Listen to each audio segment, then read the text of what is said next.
Everyone, Joe Waxman here, the mediocre astrologer. Man, he's okay.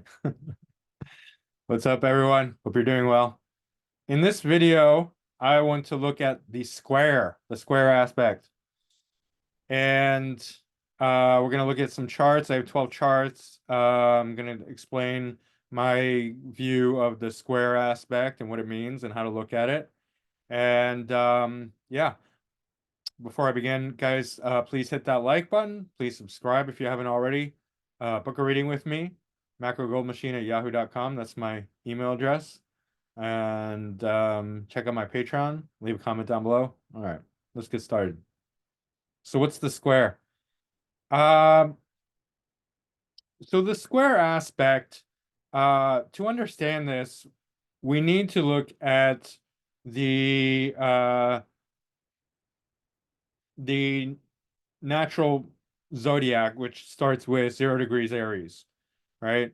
And so we have two squares from there. It would be the Capricorn on one side and the Cancer on the other, right? Because they're both square to the 0 degrees Aries point, right? The ascendant, if you will. Now the Capricorn side shows that whatever's on the superior side moving counterclockwise, the first position, the Capricorn side, and we'll see this in the examples, but I'm just going to explain it first. That's the dominant side. That's the superior square, right? The one on the first half of the counterclockwise motion, right? The planetary motion, not the diurnal motion, because they're two different motions, right? Counterclockwise, the one on the superior, the for initial, so like Capricorn to ascendant, right? That is going to cast its sort of influence on the Cancer side, which would be the inferior square, right? And I know some of you are thinking, well, Capricorn Cancer are opposites, but it's in relation to the ascendant. When we have the superior square, it takes on a Capricornian quality, meaning that it's sort of like 10th house, public, evident or visible to the most amount of people. And then the inferior side takes on the Cancer side where it's more hidden and has a hidden underneath quality. It takes on the flavor of the superior square, right? The superior square, in a sense, kind of influences the inferior square. The Capricorn side influences the Cancer side, and it can either make it better or worse, depending on what planets, signs, houses, aspects are there. Obviously, if an aspect is separating, then it's something that represents something that happened in the past. Usually, the what happens if it's separating is that we experience those things early on in our life, right? Where if it's applying, those are things that will happen a little bit later in our life, right? And they'll be not necessarily more relevant, just more. It's just going to be a bigger of a factor later in our life as we're more mature, right? Huge events, life-changing events, or life-defining events can happen while we're young, and often do. And these can be seen by separating aspects, even ones that are not obvious, right? But yeah, so that's essentially it. The superior square will influence the inferior square, if that makes sense, right? It's going to be the front or the cover or the guiding planet in the two. And the square itself is a tense aspect. It's not bad. I mean, an aspect between two planets can be quite good, even if it's a square. It depends on what planets we're talking about, right? If it's malefics, and particularly the superior squares is highly malefic, then that's not going to be a good square. It's going to cause issues. But if it's a benefic or it's a mutual reception, then that could be really good, actually, right? Like if you have a benefic planet in the superior square to a malefic, that benefic planet is going to make the malefic planet behave better, right? It's going to reduce the negativity. You're not going to have the same negative effects from that planet. So squares are not necessarily bad. They can be quite difficult, right? But they make a person work hard. They make a person have this squarish quality, like intense, tough, right? People who have a lot of squares in their natal chart, they usually have a lot of difficulties to work through. And until they internalize them, those are going to be externalized, right? A lot of times you'll see their life becomes like this very difficult challenge that they need to work really hard to overcome. Um, Other times it's various events at their life, during their life that become challenging. But the ultimate sort of evolution of a square is to internalize it, right? To master that square within yourself. It's not necessarily like an opposition where it's more often you're going to meet the person in your life or people, right? The square can be much more, it can be externalized, it can also be internalized. It's one of those in between things, right? Um, so yeah, let's look at it. Let me share my screen. And I have 12 charts. I'm not going crazy with the list today because I for whatever reason it's just too daunting. I mean, squares are kind of tough to interpret on their own, so it's not going to be like amazingly quick to go through each one of these. Each one has, a lot of these have multiple squares, and it's kind of it is a challenge to work out what each one means. But let's look at Muhammad Ali. He has a few squares going on here. First one we'll look at is Venus to Saturn. Right, Venus is retrograde, and that's actually not a good one. It's not applying. I didn't realize the retrograde. Let me just check here, obviously. So like Venus to Saturn separating, yeah. That's really interesting. Mercury is applying to Saturn, but I mean it's still in range, so we can still interpret it, right? And that's actually not a terrible one because it's mutual reception. Saturn rules Aquarius, Venus rules Saturn. Saturn is the outer sect malefic. It is a night chart, right? It's dispositing the sun, and it's very angular, conjunct Uranus, retrograde, both.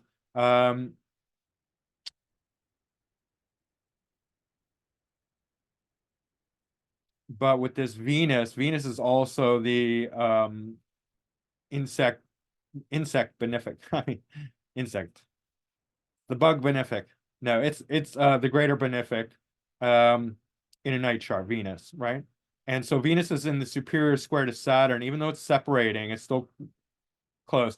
So this Venus is going to make this Saturn behave much better. But with all these retrogrades, right? Not only is he a boxer and a fighter, he also famously um, did not or would not fight in the draft in the Vietnam War, right? I mean, with all these retrogrades, Saturn being the government, so Saturn, Uranus, so some sort of rebelliousness towards government authority. Jupiter's retrograde, Venus is retrograde, right? And then benefic as well, Venus dignifying this. So he's like, I'm righteously protesting the government injustice, government corruption, government, right? It's very political, social, Uranus, right? Awareness, and very publicly saying no to the government as far as wanting to go and kill people who's never, insulted him or never did anything to him, never wronged him in any way, right? Which was his logic. So that we see that with this square, like, so Venus ruling the third house, his intellect, right? As well as his career in the seventh, facing opponents, boxing, the seventh house influence. Saturn ruling the seventh, sixth, and seventh. So the competition of the sixth house and the opposition of the seventh house in the 10th house is career. Yeah, conjunct Uranus. So yeah, that is this public sort of defiance against the government mandates, if you will. A more severe square we can see here is Mars square Pluto, where this one is applying.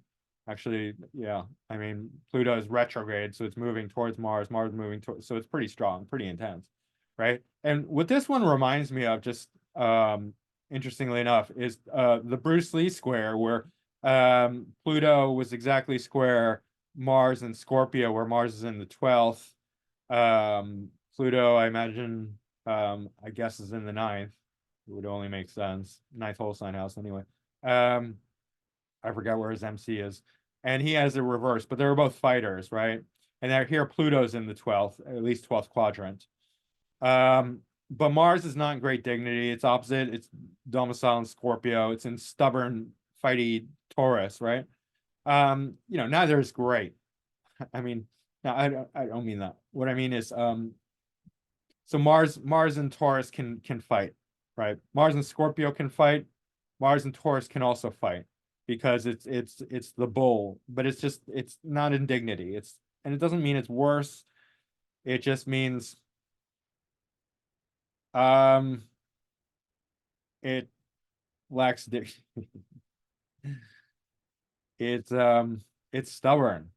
Mars and Taurus, we do see that in some fighters.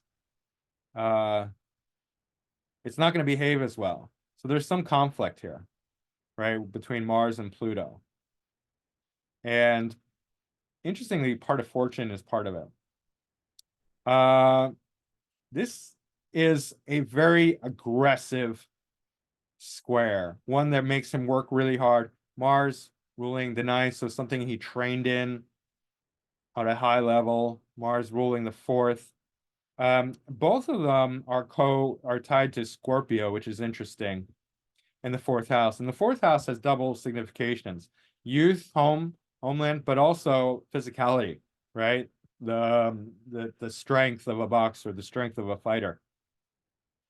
And so this is about training. This is about fighting. It's in the 10th whole sign house, Mars, ruling the ninth quadrant. And Pluto, although in the first whole sign house, is in the 12th quadrant.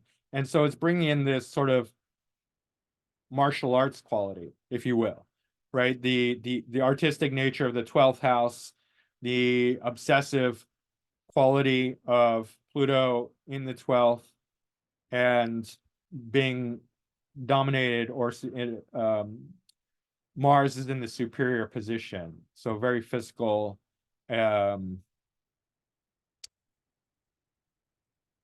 very Martian Pluto, if you will. So a lot of obsessive training here, training to the nth degree, training really hard. So obviously, like this, whether Mars is in the superior aspect, or Pluto's in the superior aspect,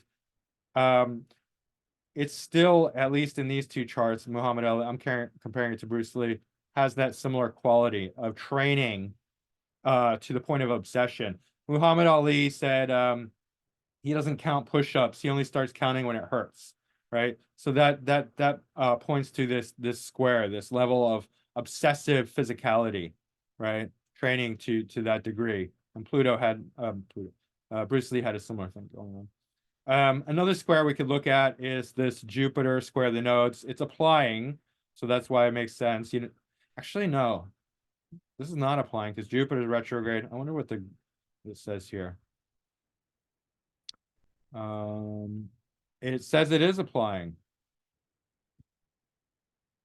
So that's interesting, but that's not so bad because Jupiter is the domicile lord of the south node in the 8th house, and it's the ruled by the same planet, Mercury, in the north node, Jupiter square. Yeah, so if it's ruled by the same planet, then the squares between Mercury and Virgo, as well as Sag and Pisces are not as bad because they have the same ruler. It's less there's less conflict there, right? But Jupiter is very expansive, especially in Gemini, so that's going to have an influence. Similar themes in both. The south node is going to activate Jupiter. Jupiter is um, superior to the north node, but it's ruled by Mercury. Jupiter in Gemini obviously rules the hands, and so this is good for fighting. Jupiter in Gemini, it's not good dignity, but definitely going to expand, um, help out with the fighting, with the skills of the hands, you could say. And it's going to be activated by the nodes in a square. Jupiter squares usually aren't so bad. But yeah, let's keep going. Bob Dylan.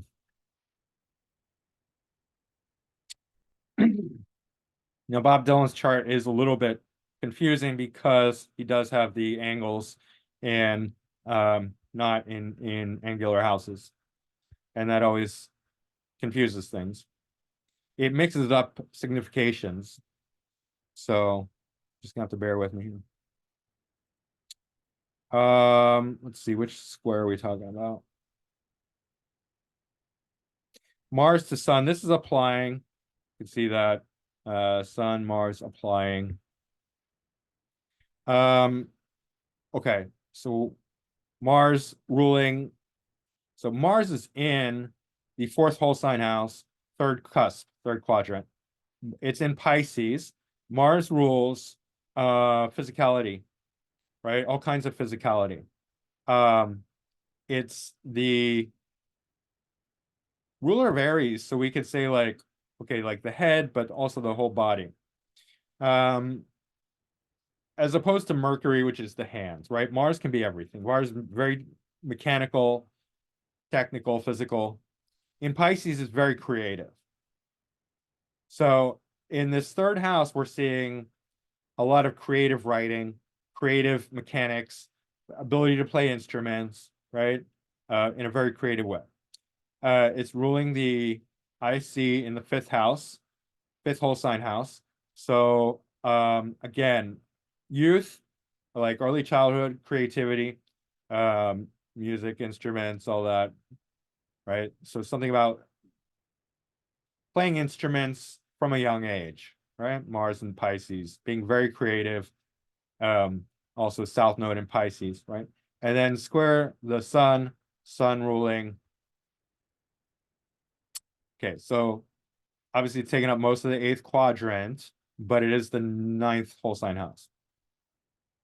It's in Gemini, in the seventh whole sign house, sixth quadrant. So you see how like we're really mixing up a lot of different combinations and signs, and they all are significant. Like we could simplify and just be like, okay, we're just going to use whole sign houses. We're losing information that way, right? Or if we're just doing quadrant houses, we're losing information that way.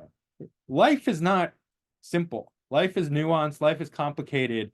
And if you just want like prepackaged astrology, you're going to miss out on all the nuanced details of everything. So it's not just always going to be wrapped in a pretty little bow, just like, you know, like, oh, I'm an excellent astrologer. I just ignore all the other stuff and pay attention to one little, you know, it's messy. It's complicated, right? So the sun is ruling ninth whole sign house. A lot of but it's also bringing in eighth house significations into the sixth and seventh house. So service to others, as well as the crowd, you could say. The seventh house is relationships, personal relationships, but it also shows up often with just like, you know, lots of people, right? The sixth house would indicate writing ability, right? Daily work, right? So combining sixth and seventh houses is like, you know, daily performing for others, daily writing for others, daily music for others, right? Now the ninth house would be celebratory aspect or something he studied, philosophy. He believes in it, right? He also travels for it, as well as there's something very intimate or powerful about it, about his son. And then Mars square the sun shows that this Mars is coloring the sun. The Mars is in a superior square to the sun. So Mars is um overtaking the sun, if you will, influencing the sun. It's a night chart, so Mars is not that out of sec malefic. That would be Saturn. That's this one. And that's in conjunct his ascendant. So like if you ever watch interviews with him, he's very Saturnian, right? He comes off quite aggressive and like negative and Saturnian. I mean, that's the Saturn conjunct the moon and Uranus, but also in conjunct this ascendant. But anyway, this Mars is very physical and musical because it's in Pisces, it's in the third quadrant, fourth whole sign house, but bringing in fifth whole sign house, I see. So playing music from a young age, overtaking the sun in a dominant square. So it's sort of like he's bringing to the table this Gemini also skills of the hands, right, and communication. This Mars. This is a musical Mars. His music is overcoming his sun, which is his eighth whole sign or eighth quadrant. It's not even the cusp, but ninth whole sign house. So any sort of philosophy or belief system that is going to take a back seat or be a supportive role. It's going to play a supportive role, like a Cancer fourth house role, compared to this Mars, which is music, right? So underneath, you can see hints of, what he believes and what he writes. There could be other indications of like perhaps sun representing the father, Mars also representing so issues with the father or mother father, right? Parents, family, right? There could be other interpretations. This can manifest in many different ways. I don't mean to say like there's one interpretation and this is what it is. It can show up in many different ways. But there's this conflict here, or rather challenge with Mars and the sun. So issues with the father, aggression with the father, passive aggression with Mars and Pisces can indicate something that's missing or absent. Loss, being the fourth lord, and I actually don't know about the relationship with his parents, but this would signify something, especially with the father, right? But that he also loves his father. Venus is in proximity, but it's separating. So like, yeah, closeness that separates. Anyway, going a little too far for this video. We can see Mercury square Neptune, and that's applying, right? But it's all Mercury's in domicile, Neptune's in a sign ruled and exalted by Mercury, so that's not a bad one, but it definitely shows. So like seventh house, ninth house, 10th whole sign house, in the seventh house, playing guitar, writing, speaking, communicating, singing with others, right? Square this north node, Neptune in Virgo, retrograde. So like creative, very creative, highly creative, but in a Virgo-ish way. So writing, communicating again, academic, very Virgo's a very brilliant, sign in an academic sort of way, right? That's actually a pretty good square, right? There's nothing bad about that. Mercury in Gemini is in a superior square to Neptune in Virgo. So it's taking on this Neptune in Virgo is taking on some Mercury in Gemini qualities, being heavily influenced by Mercury in Gemini. So it's a very smart Neptune in Virgo. Neptune in Virgo, obviously not in great dignity, but dignified by this Mercury because Neptune rules Pisces.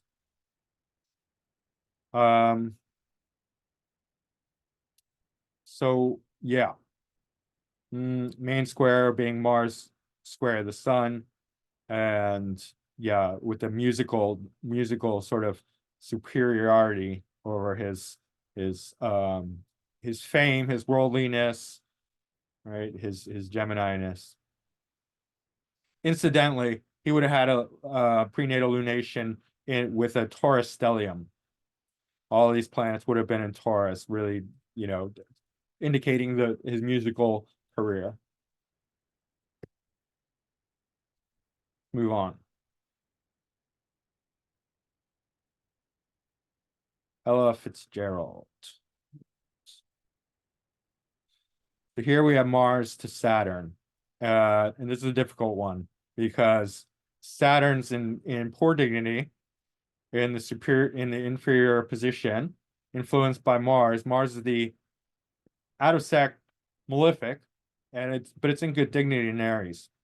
But it's not good dignity in Cancer. So one of the things you have to do with an aspect is you have to see how the signs behave in each other's signs. So Mars is good in Aries, Mars is not good in Cancer. Saturn's not good in Cancer, right? Both are in poor dignity, right? Saturn rules Capricorn, so it's in detriment. Mars is exalted in Capricorn and in fall or debilitation in Cancer, right? So this is a pretty bad one because it's applying Mars, the ninth lord. So her house delineations are all easy, ninth and fourth. So what happened, I did a little research. She had a good upbringing up until her mom died, I believe. Died or left. But anyway, she was left with her stepfather and there were allegations of abuse. And then she didn't stay with him for long. But yeah, so like fourth lord in a superior square to Saturn. Saturn's ruling the seventh and the sixth. So conflict, relationships, trauma within relationships. Not always Uranus represents trauma, but if it's tied to malefic indicators, then yeah, trauma in relationships. And then Saturn in Cancer in the 12th. So a hidden Saturn with Mars as the greater malefic, squaring the lesser malefic in a very bad way. So yeah, definitely abuse, right?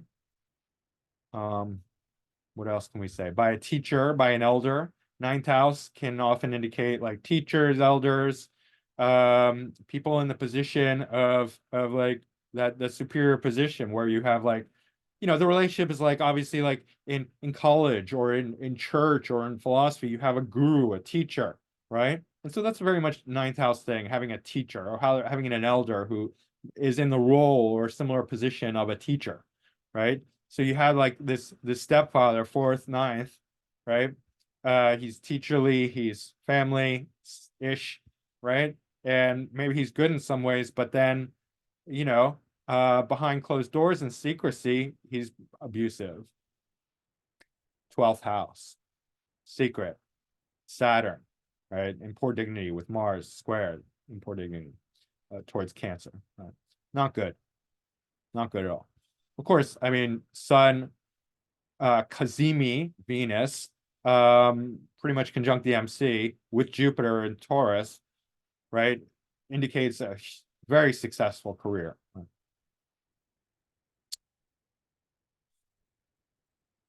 Chiron to Moon, which let's see.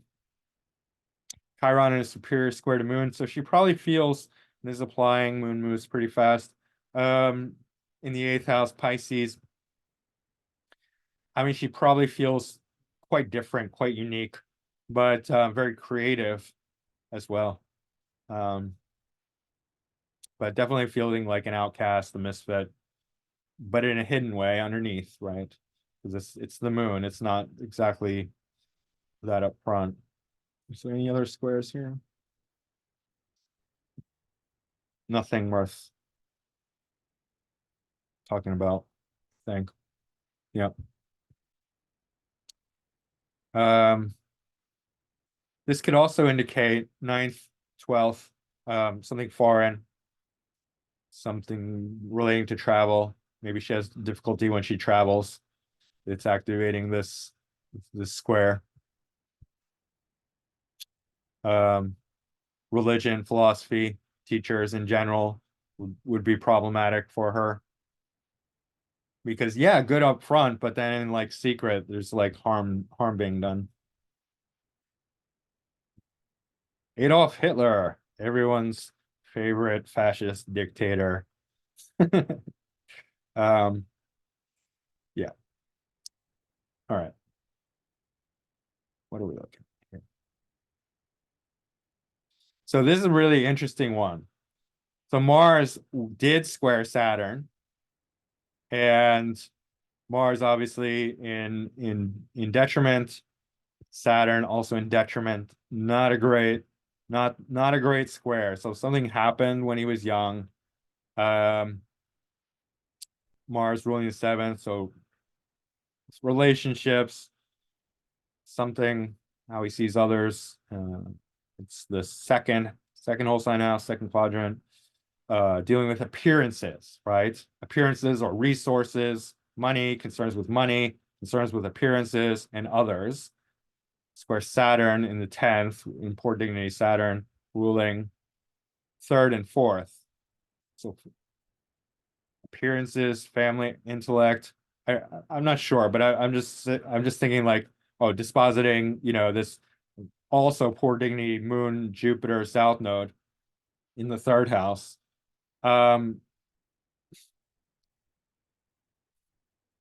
It's just all really negative, right? And it makes me think like, okay, this incident happened when he was young that made him hate Jews, right? I know that I mean it's a little bit of a stretch, but it ties together because that's literally what happened. He was an artist, right? Libra rising, Venus, Mars, Taurus, Sun, Taurus. And then he didn't make it as an artist. He failed as an artist, and then he's started to blame the Jews for it, right? That's this combination, right? Combination of things. Seventh house, 10th house, poor dignity, second house, so values, um, appearances, the intellect, the homeland, right? Society, Aquarius, this very, undignified Moon, Jupiter, South Node combination. But yeah, but then the other thing is that Venus, the ascendant lord, is going retrograde. It's separating from Mars. It's conjoining Mars and then separating because it's at the higher degree. So it conjoins first, then separates. So he probably did have a good relationship. I guess is it Clara Hitler or is that his mom? Anyway, he married someone, Ava Braun, I think. Yeah. Right. So that does indicate there will be a successful coming together of man and woman, except that he's he's the Venus, so he probably married a tough woman. But then Venus in its retrograde motion, which is the ascendant lord, so he's moving backwards. He's going retrograde, right? He's not progressing society, he's moving it back. Right. I know, well, I'm a little biased, obviously, but can you blame me? Anyway, I think most people would agree with me. Venus is applying a square towards Saturn, is the point. Now, Venus is in good dignity. Sun is above the horizon, so it is a day chart, so it's the lesser benefic, Jupiter being the greater benefic, but Jupiter not in good dignity, also conjunct South Node. Interestingly enough, the South Node conjunct Jupiter will have luck when they're young, depending on the dignity, but when they're older, luck runs out, right?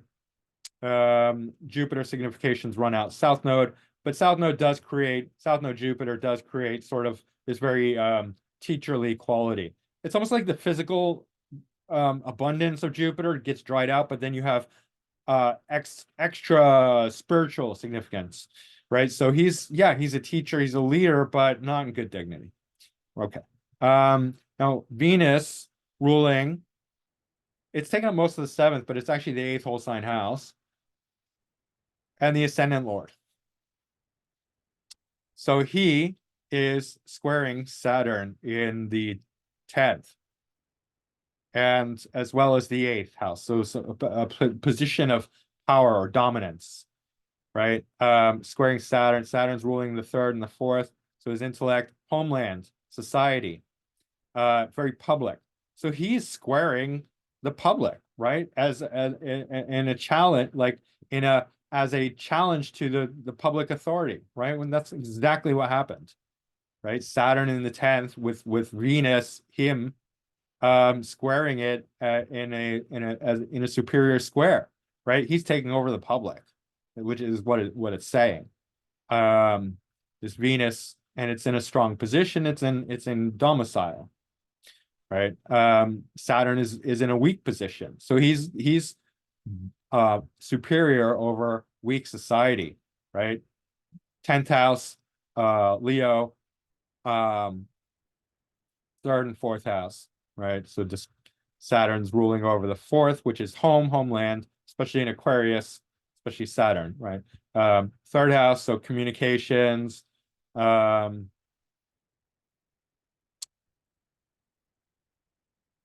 siblings, but dispositing this Moon Jupiter South node. Um,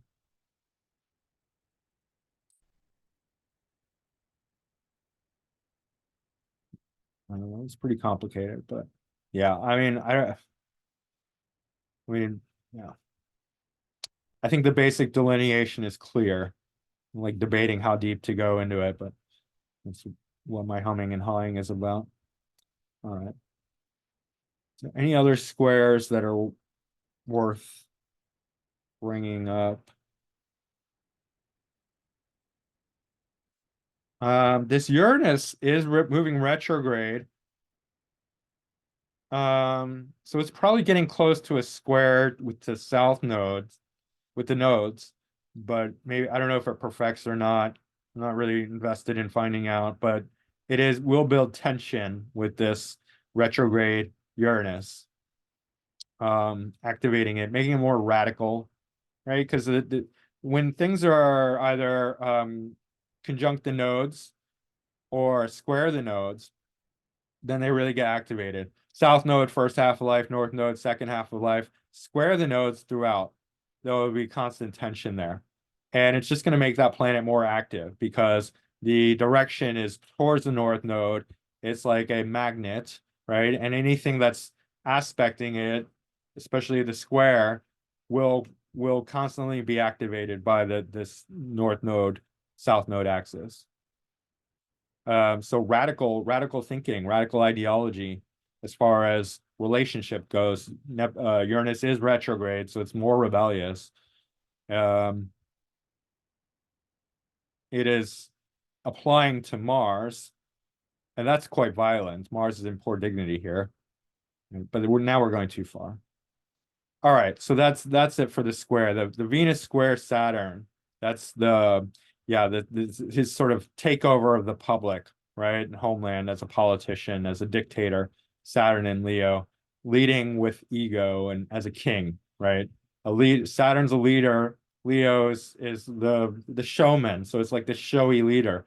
I have Saturn in Leo, but it's not my. I also have Mars there. But anyway, yeah.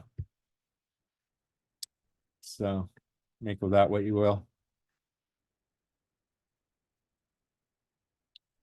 All right.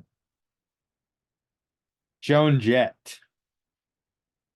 So this very clear square with Moon and Jupiter. And that is applying. Moon is slightly lower degrees. With Jupiter in the superior square. Jupiter in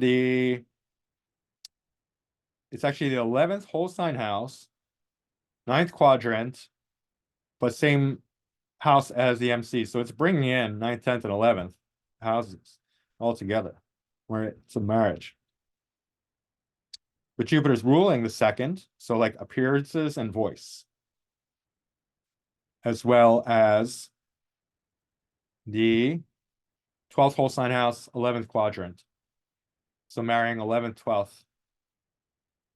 10th, so 9th, 10th, 11th, 12th are all represented here, as well as second. So Moon is in the second whole sign house, but it's in the pretty close to the ascendant. So like first quadrant, second whole sign house. But like if we look at it as as Moon in the first house, then it really indicates that she's showing up with an abundance of expression right on her face, right? Like she can really represent sort of this moon quality, moon ruling the sixth and seventh, right? Seventh whole sign house. So like attracting people towards her, but also like representing, like being very expressive within her face in a moon and Aquarius way. Also, she's hinted, or more than hinted, at being gay, right? And that would be seventh lord in Aquarius. Aquarius is not very gender oriented, it's sort of gender neutral, right? So Aquarius can lend itself to being gay, queer, right? It's just sort of going to be whatever it wants, unique, right? But anyway, yeah, partners are Aquarian, let's put it that way, and moony women, anyway. But yeah, attracting that, but also being very expressive with in her face. Jupiter ruling the second house in the 10th, and then we get 9th, 10th, 11th, 12th house significations. Jupiter ruling the 12th in the 11th whole sign house, in the sign of the MC. MC in the 11th would indicate bands, groups, working with others as a career. Jupiter, Neptune speaks to, I mean, Jupiter in this position speaks to career success. Neptune, definitely music, creativity, arts, and things like that. The superior square by Jupiter over the moon shows that her voice, her appearance, her success is in a dominant position. Her Neptune over her relationships, and as well as her expression. So just to bring this down to practicality, Joan Jett, okay, although maybe has a very expressive face, what we know about her is that she dresses wild, her hair is wild, she got makeup, she's gonna play that rock and roll badass queen bee, you know, extremely well, right? Her relationships are secondary, they're hidden, she doesn't like to talk about it, right? Because it's being dominated by Jupiter, her career, her public appearance, her art, right? This baddie, queen bee, Scorpio, Jupiter and Scorpio, Neptune and Scorpio. 11th whole sign, same house as the MC, career, even you could say yeah, ninth quadrant. So some even like, yeah, training or education, higher education, philosophy, belief system. It's all tied together. I love rock and roll. Celebration, ninth house celebration. I love rock and roll very much. Right. Yeah. Her relationships are hidden, and her expression, her facial expressions, although very present, very, very wonderful for anyone taking the stage, secondary to her outfit, her voice, her rock and roll, her being a bad bee. All right. She also has Mercury and Venus applying to a square with Saturn. Now, this is a day chart, so Saturn is not the out of sect malefic. That would be Mars in Gemini. But it's still significant. And Saturn is in the 12th whole sign house, 11th quadrant.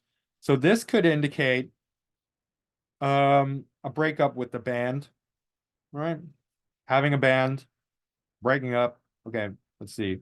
Mercury's in domicile, but Mercury does not bode well with Sagittarius. Venus also, Venus not good in Virgo, opposite its exaltation, so it's in fall or debilitation. This is excellent for writing and playing guitar, playing instruments, playing music, but more from a technical viewpoint. In other words, she was great at covers, not so great at writing original material. That's very Virgo quality. Virgo's not so creative, but excellent at skills, at refining things and making things better than they already were before, right? Mercury ruling the sixth whole sign, but fifth quadrant, expositing Mars. So it's very creative, technical, mechanical, Mercury. Um, in the eighth, very sexual, powerful, right?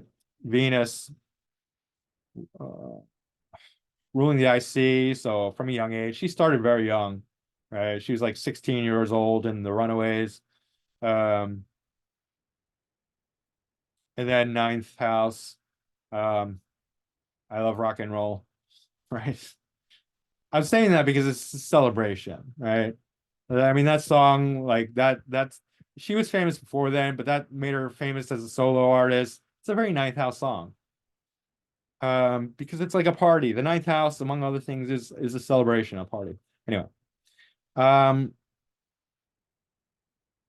so Square Saturn definitely like issues around authority, issues with the band being an authority, issues with community and things like that, as well as foreign or exotic things. I don't know how that relates, but like travel, I don't know, maybe she has difficulty when she travels, but it just shows like real conflict with authority, right? And that she's the Mercury and Venus are in the superior position. This can be much more personal to her. Saturn is her ascendant lord, though. So that's interesting. Um, huh. I mean, there's Saturn first and second house,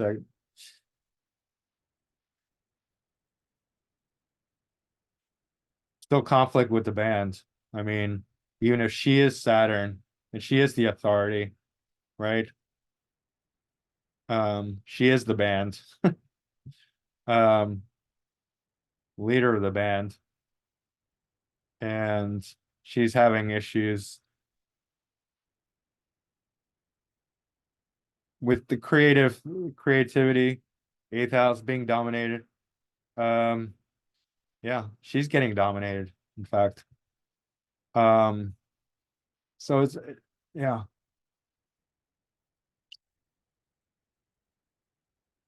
fifth house, creativity. I don't think she has any kids.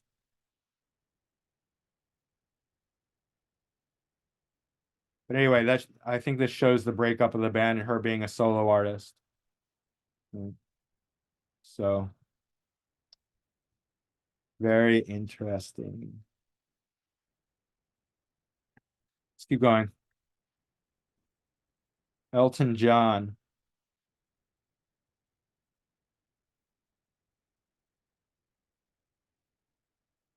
Elton John. So this um, moon Saturn square is already passed. So that's something that happened when he was young, and probably relates to parents. Moon's exalted. Parents fighting, issues around that. Um, I mean, Saturn can represent authoritative figures and older people, moon, mother, fourth house. Uh, but it's in the sixth whole sign house, so conflict, Saturn, but that's something 30 happened when he was young. We could look at Mars square Uranus, also Mercury square Uranus. Uranus and Gemini in the seventh is very much about like um playing piano with a very flashy, outfit, right? He's Sag rising, of course. Jupiter's in Scorpio in the 12th. That's very creative. But this Uranus in Gemini is all like, banging away at the piano, being like extra, extra, extra, right?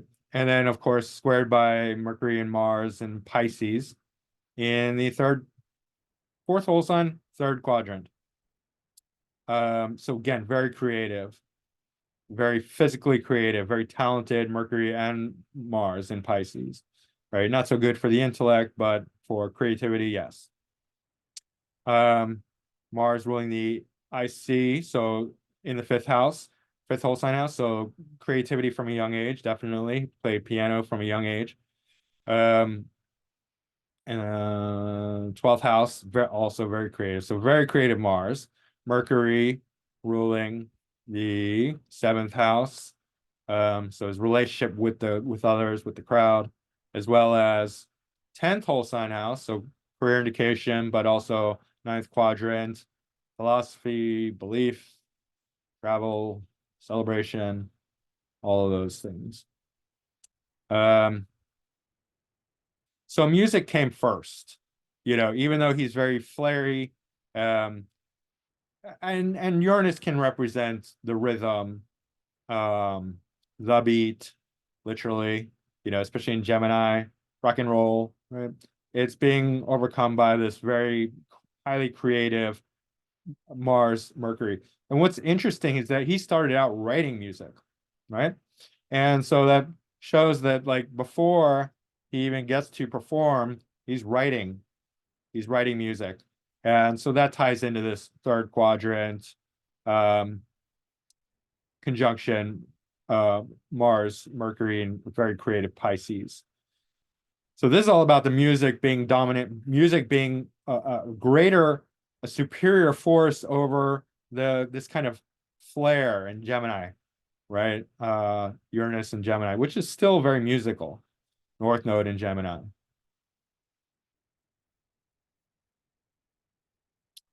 Incidentally, it just has this Neptune, Mercury in conjunct, which is it's a good one because it's exact. Neptune is in domicile in Pisces, and it's superior over Mercury. So just adding a lot of creativity. And not only that, he wrote a lot of his songs with this other guy. So Neptune in Libra, MC in Libra, 11th house, so collaboration, musical collaboration.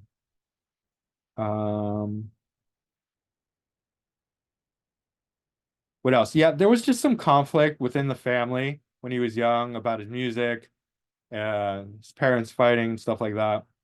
But that's this moon and Saturn. Saturn's ruling the second, third, so communication, I guess, just in general. It's in the eighth, ninth. I think his father wanted him to go to college.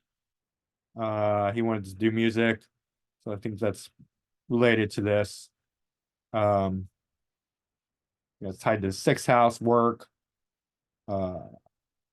parents, moon, Saturn. Anyway, it's a night chart. Saturn is his most difficult planet, and it's not in good dignity. It's in the eighth quadrant, ninth whole sign house. So, it's a challenging situation between his authorities and parents and things like that. Go to Jim Jones.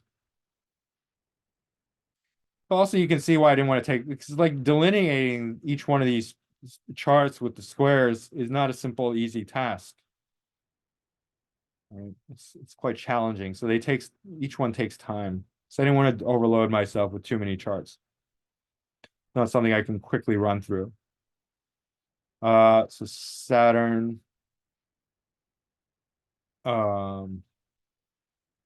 Saturn square Venus, with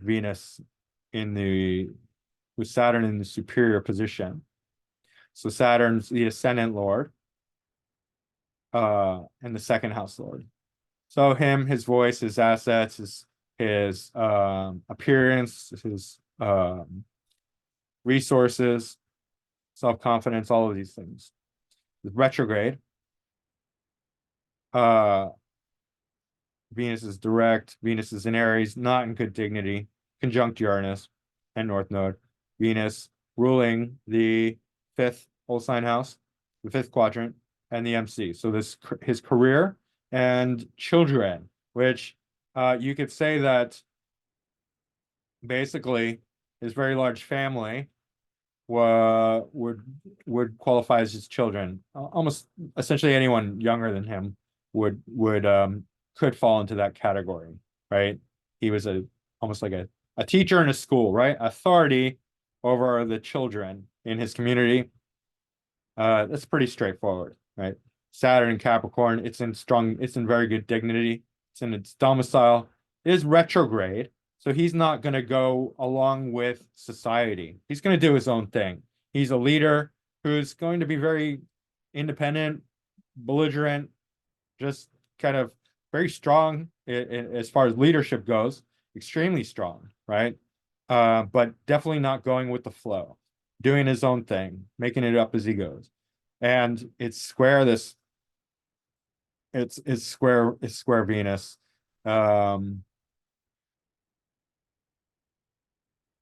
Venus is not in good dignity, like I said.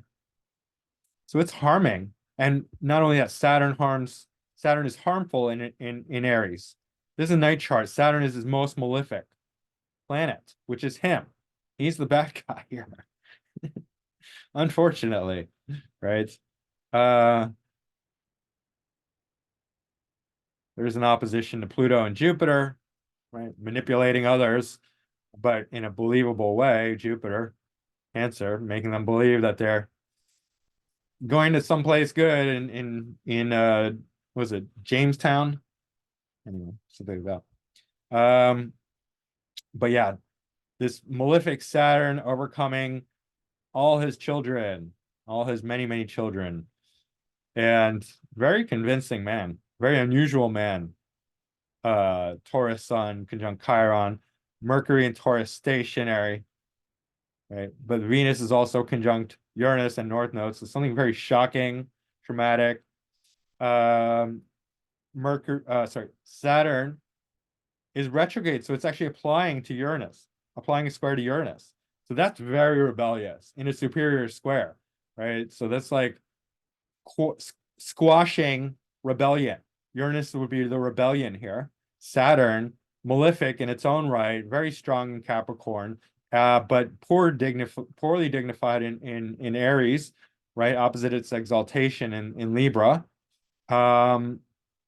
Yeah, not good. That's Saturn. Saturn squashes Uranian freedom. So he's taking his children, which is all the people that he manipulated and convinced, right? He's the teacher, he's the authority, and he's squashing their freedom in a very undignified way. What else? Jupiter is applying a square to Uranus, with Uranus as the superior square in Aries. Uranus tying to his second house, so his voice, his resources, his assets, his self-worth, self-confidence, overcoming this very benefic Jupiter, right? Not quite, yeah, Pluto too. Uranus will apply to Pluto in the square. And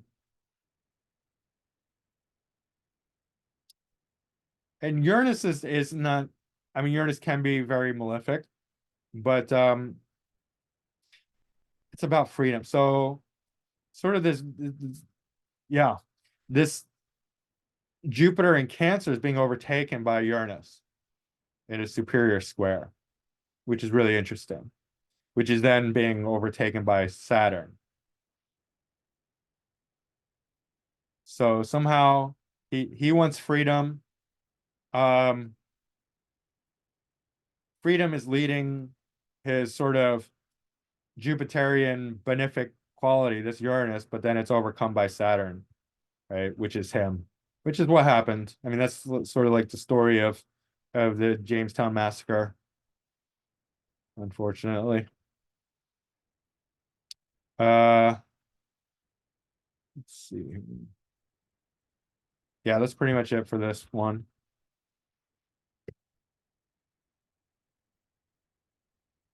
Bob Marley. All right. So Bob Marley has this T square with Venus, Saturn, Chiron, Neptune.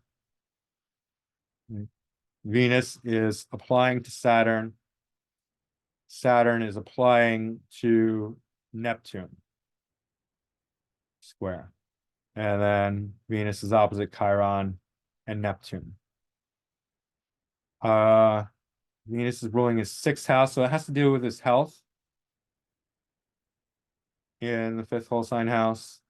He got cancer. I can't remember what kind of cancer, but Venus is not in good dignity. Sixth lord in opposite his domicile, detriment. And Venus ruling the 11th house, so his community, his popularity, career success, friends.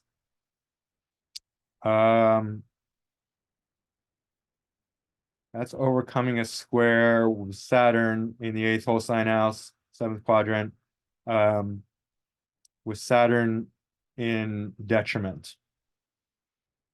And Saturn in a superior square to Neptune.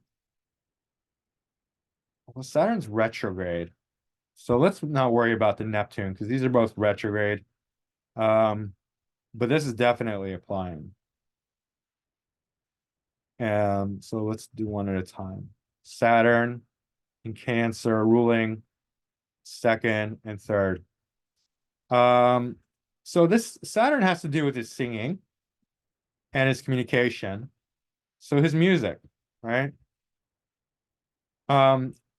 It's not in good dignity, but it's in the seventh, eighth, seventh, eighth. Okay, so seventh. So one of the things about Saturn in Cancer in the eighth house is that it has the possibility of being very charitable, being very giving towards others, because it's losing energy. It's not good dignity. Planets that are not in good dignity lose energy, and they can be used positively. They could be used negatively or positively. It depends, right? Now here it's kind of it's applying to a square, so it could be, and this could be both, right? This can be both. It is his most negative planet. It's a nighttime chart. It's dispositing South Node, Mars, Mercury, Sun, right? And then it has a square from Venus where it's already poorly dignified, and it in Aries it's also poorly dignified, so it's not benefiting it, right? Venus does nothing for Cancer, but Saturn does not work for Venus in Aries. I mean, one good thing you could say, Venus is the exaltation lord of Saturn, right? So Venus and Saturn are good in some ways, but Venus ruling the sixth particularly points to his illness of cancer.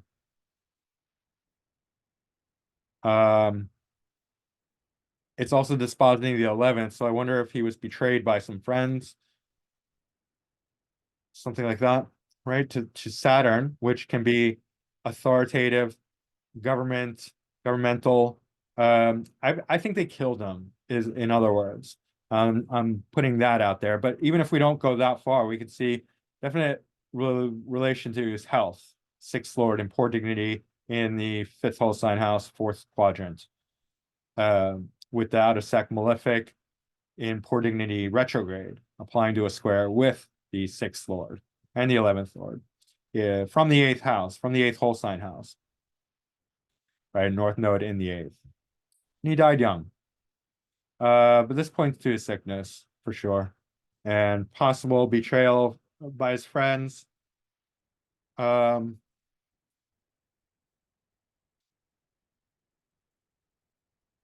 What else? Yeah, I think that's it. I mean, first of all, you could also like the storyline. You could say like, okay, because all these planets are here in the like if you say, okay, what was his singing like? And you just look at Saturn, you're like, well, probably not very good.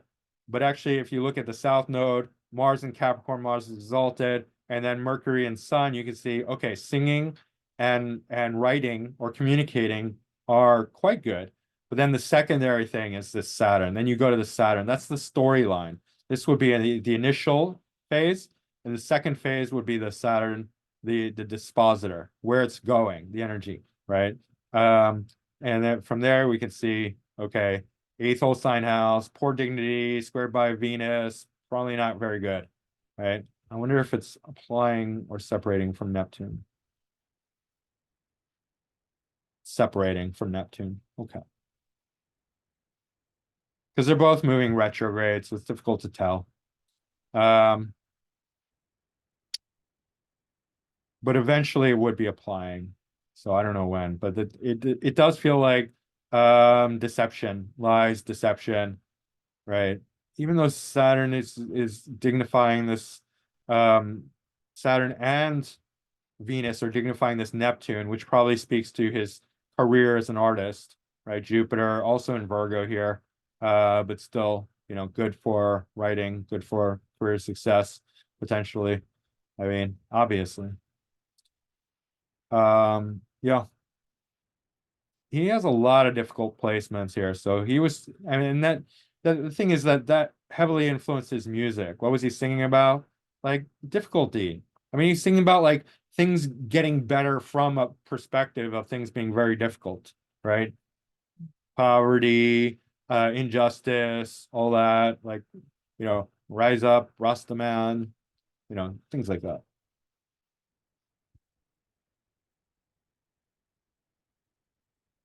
Josef Mengele, everyone's favorite Nazi doctor. Great guy. Like to have fun with kids in a very fun way. I'm being facetious, obviously. South node Jupiter in the fifth house in Scorpio retrograde. Yeah, not so much fun. Not that fun. But what are we talking about here? Uh Mercury and Sun applying to a square with Pluto in Gemini, right? In Pisces. Okay.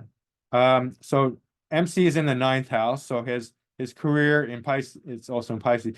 So his career is going to have to do with something that he studies, right? Religion, philosophy, okay, Nazism, but also being a medical doctor. I don't know if he was a medical doctor, but he certainly played one in the Nazi regime, right? Doing experiments on kids with the debilitated mercury, right? That's not so good.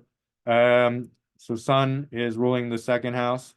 So money, resources, assets, voice, and then Mercury is ruling the third, but the IC, so at home in the mind, intellect, right?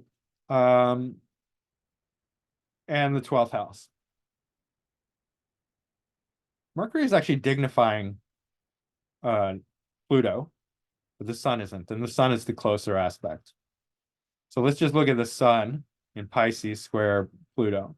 So he did it for money, right? Second Lord in the 10th quadrant, ninth whole sign house, but 10th quadrant, overcoming Pluto in Gemini. It's very destructive square against Pluto, right? Where it's taking on this resources, the sun, confidence, appearances. I mean, this very creative. So Pisces is very expansive.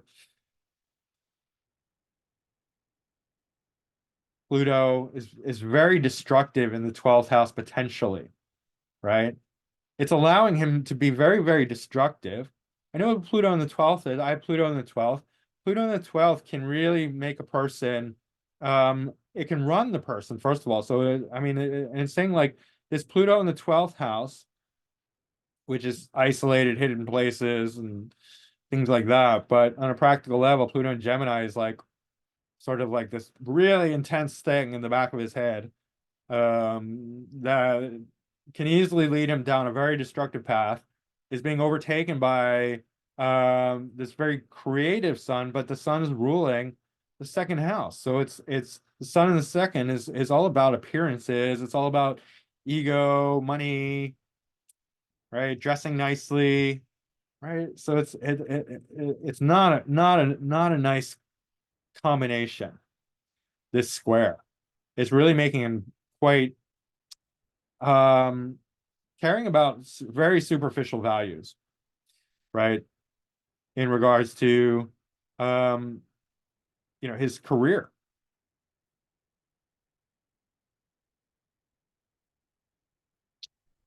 Moon square Neptune, or sorry, Venus square Neptune, but that's separating. Mars is square Saturn. So he's got two very malefic squares. And it's a day chart, so Mars is the greater malefic. Mars is in Aquarius, where Saturn is good, but it's a superior square, being the outer malefic, and it does not do well in Taurus. So Mars influencing the Saturn is not good. Saturn is ruling the 7th, 8th, 9th house, 9th quadrant, but definitely the 7th and 8th, right? So others, relationship with others, he was, harm towards others, right?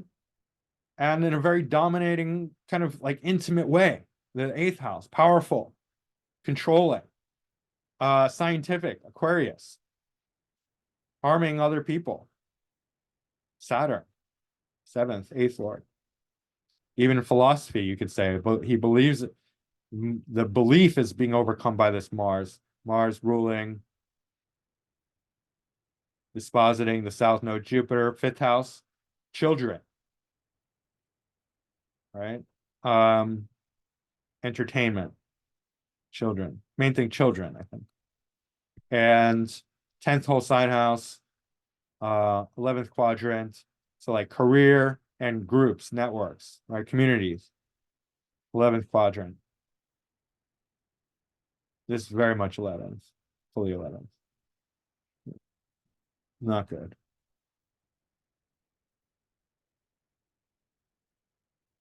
Very malefic squares here with Josef Mengele. Like he really is not trying to help anyone. Yeah. Bad doctor. Phoenix River. The River Phoenix. Okay, so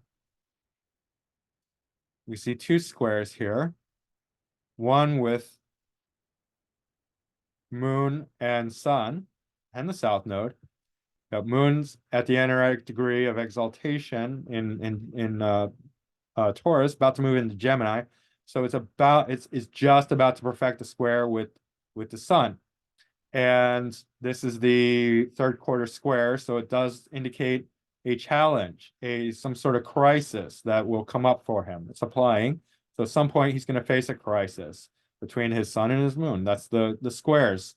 This is a closing square, so finality. It's also moving into the 8th house.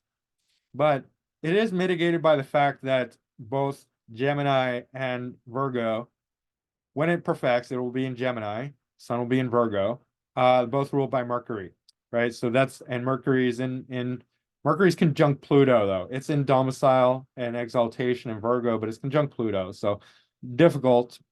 Some ease there being in the same sign, but then also difficult by the fact that it's exactly conjunct Pluto, Mercury. Yeah, I mean, we don't need to. So moon's ruling the 9th, sun's ruling the 10th. So issues between philosophy, belief, career, 8th house. So like 9th and the 8th. So like death of belief, a loss of belief, loss of faith, existential crisis, right? But then Saturn is, that already happened.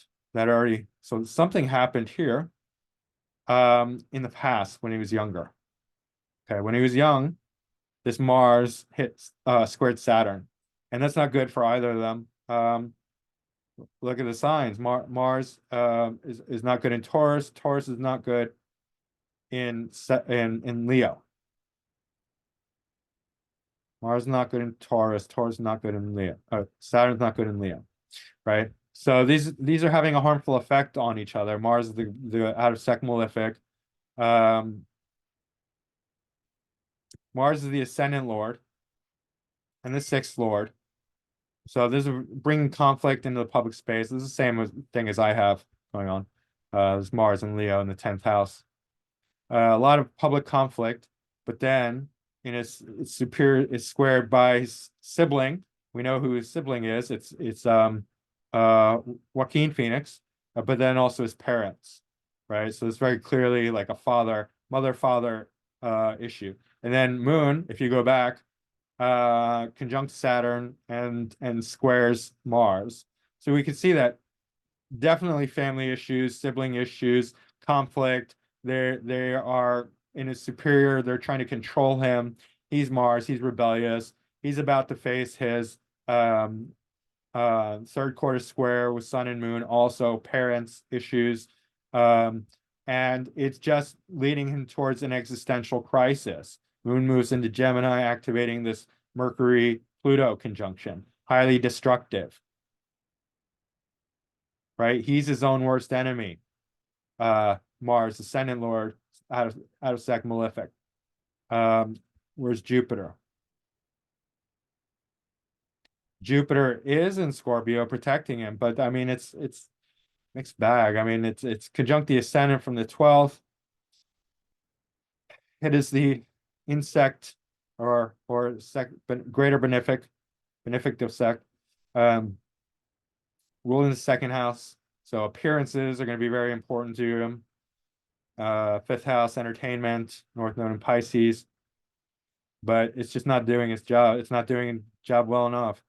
Mercury is the eighth lord, conjunct Pluto. So it's very difficult. When the moon moves out of dignity into Gemini with the square, all these conflicts, the Saturn, Mars, Saturn, Moon, Saturn, Moon square Mars, it's too much. It's overwhelming. So certain things happened in the past when he was young. He died young, but yeah, it overcame him. It just was too much and led to existential crisis, death by celebration, ninth and the eighth, right? Ninth Lord Moon in Gemini. It's just about to. So it's somewhere in the future that's happening, right? Ninth house celebrations, partying, eighth house death.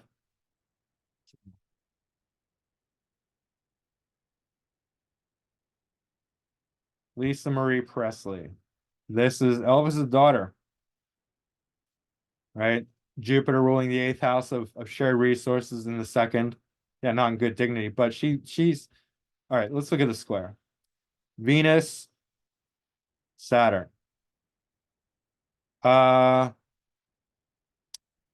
So yeah, Saturn would be dignifying Venus. Venus would not be dignifying Saturn, which is already in poor dignity. Both do not do well in Aries. Saturn in debility or fall. Venus in detriment. Opposite is domicile. Saturn ruling the seventh and the sixth. So definitely issues with relationships. She married a bunch of times.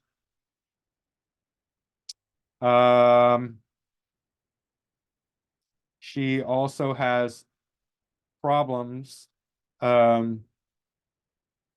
with finances. I guess that's not related to that. This would be so conflict with authority, conflict with relationships, partners, which is very central to her. So that's interesting. Incidentally, Venus is exactly in conjunct the ascendant. And to those who would say this is an inversion, look at her face. She's very Venusian. She's very pretty. The in conjunct definitely aspects whatever it touches, right? Planets on the, sixth or eighth side, exact to the degree of the ascendant, will show up in the face very much. Go look at the photos of her. She's very, she definitely has that, I mean, she's not like a supermodel, but she's very pretty. But anyway, Venus rules the fourth and the 10th whole sign house. So career, a service-oriented career, hardworking, beauty in something mundane, as well as early on. And she makes music, right? So Venus as a career significator, tied to her family, fourth house, right? her career, even though MC is in Aries, it's still 10th whole sign house, so it's still related to her career. Mars and Pisces would be the other indicator. Inheritance, right, with money. And she lost a lot of money too, I believe, by people taking advantage. And that we can see, I think, with Jupiter and Mercury in opposition, perhaps both in poor dignity but mutual reception. But this Venus square Saturn definitely indicates problems with relationships, problems with commitment, quarrels with the sixth house, right? And just, yeah, problems with authority.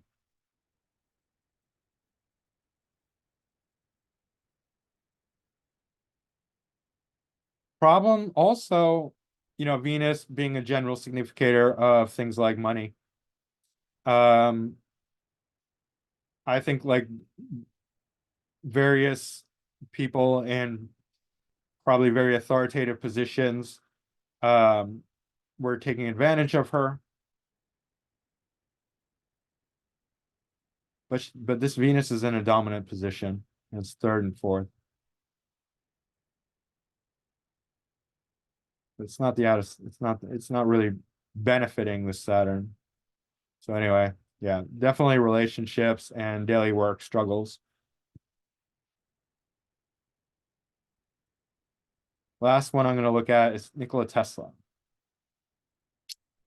All right. So there's a couple things going on here. Number one is this exact conjunction, and it's applying between Moon and Venus, which is in mutual reception. And that's a pretty good square, I'd say, because it's tying fourth house with sixth house. I'm just going to pause it for 1 second. Sorry about that. Use the bathroom.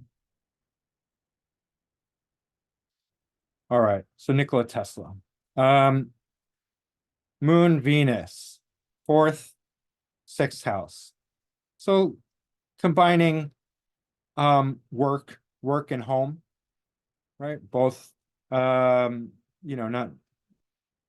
fairly neutral benefic planets.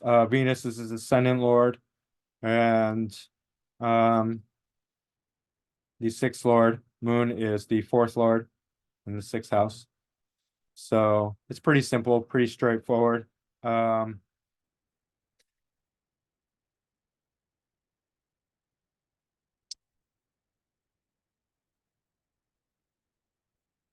Venus is in the superior position over the moon. So it's dignifying the moon. Right. So there's something about like his home, that his home and work life are tied together and dignified. Okay. That's fine. Then we get Sun square Moon, which the Sun is in the superior position. Moon's ruling the fourth, but it is the first quarter square, so there is some sort of crisis here. Excuse me. It is a nighttime chart, and that would make Saturn the Adolf malefic, and that's in the third house, third quadrant, third whole sign house. So intellect, his own intellect, right? Saturn, but it's tied to the career and groups, networks, friends. So public support system. So yeah, the public is not very good to him. Public perception, and that's true. Like he was one of the greatest scientists of all, but didn't receive like the acclaim that he deserves. Popularity, career success, public It's this out of sect malefic, and it's in poor dignity. However, this square probably helps out a lot. The Venus Moon square, because that's dignifying this whole thing. Mutual reception. So it's somewhat mixed, right?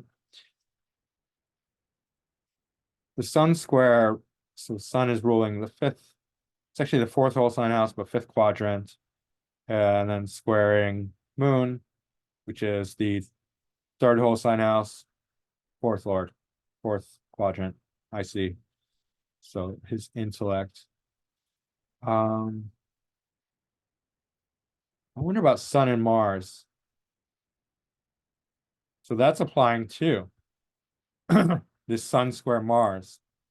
You never know which one's moving faster. I mean, you'd have to check the speeds. But this is applying. And this is not a good one because Sun is so Mars is already in detriment. It's opposite its domicile in Aries. And then Sun also is in fall or debilitation in Libra. And then Mars, furthermore, is in debility or fall in Cancer.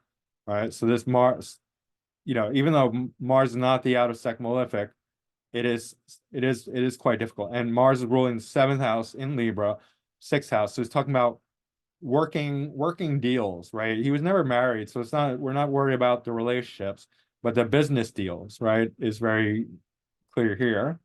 And foreign, right? So okay, he is a foreigner. He's doing a business deal with a foreigner, JP Morgan, right? Work deal for his building stuff, third house, fourth house, right? Making some kind of physical machine, right? With the Tesla coil and all the other things that he invented, right? The physical and marrying the third and fourth house, physical, intellectual. Sun, superior square to Mars. Now, Sun's ruling the fifth house. He did not have kids, so we don't have to worry about that. Entertainment, games, fourth whole sign house, but fifth quadrant. So again, the machines, the physicality, but also we could look at the investment because fifth house is investment. It's speculative investment, right? So if somebody is taking a bet on him, that would be seen through the fifth lord. And it does not work out, right? This is not a good square. Mars, Sun square Mars. The dignity is not good for either of them. I mean, Sun in Cancer is fine, but with connection to Mars, it's not good on either end. So this deal does not work out, right? JP Morgan pulls out of that deal. And Nikola Tesla suffers a lot towards the end of his life, despite being one of the greatest scientists of all time, one of the greatest thinkers, one of the greatest geniuses of all time. Yeah, it's really interesting. The Sun is also applying to a square with the nodes, exalted in his north node, with the north node in a superior square, but south node. So difficult past, much better future as far as the Sun is concerned. But still, this Mars is not looking good, right? It's being overtaken by the Sun, and it's just in poor dignity anyway. Through the square and through its position. Moon also does not like being conjunct a malefic like Mars, especially in poor dignity. So it's not surprising that he never married, being that the sixth lord is in the fifth, the seventh lord is in the sixth house, and that shows loss, and it's in poor dignity, and it's south node, right? So if he ever did have a partner, it was probably when he was young.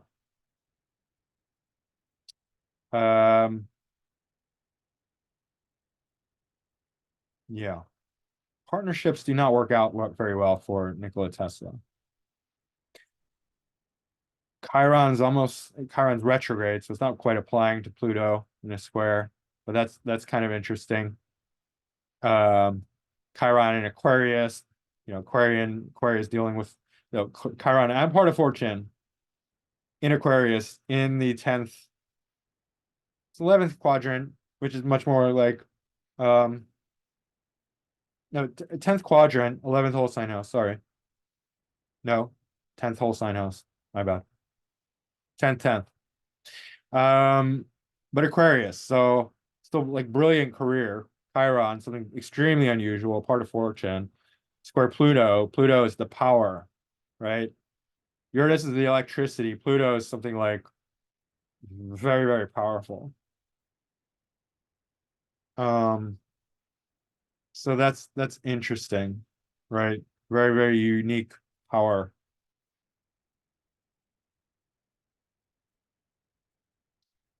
Um, Jupiter in Aries. It's squaring Venus. I have to pause it for a second. Oh, sorry about that. I think it was pretty much done anyway. Um, yeah. So yeah, I mean that's Nikola Tesla's chart. The real difficulty is sort of um this sun, which is in the third whole sign house, square Mars, fourth, third, fourth, right? Anyway, uh, anything else? Sun to nodes would be, yeah, we just talked about that. Okay, I think that's it. Mm, yeah. Alrighty. So anyway, that's the squares. The delineating is hard. Definitely takes some effort and some research and to figure out like the things that happen in a person's life. Um, so um, I hope you found that interesting and educational. Please hit the like button if you can and subscribe if you haven't already. Book reading with me, macrogoldmachine@yahoo.com. And that's it for now.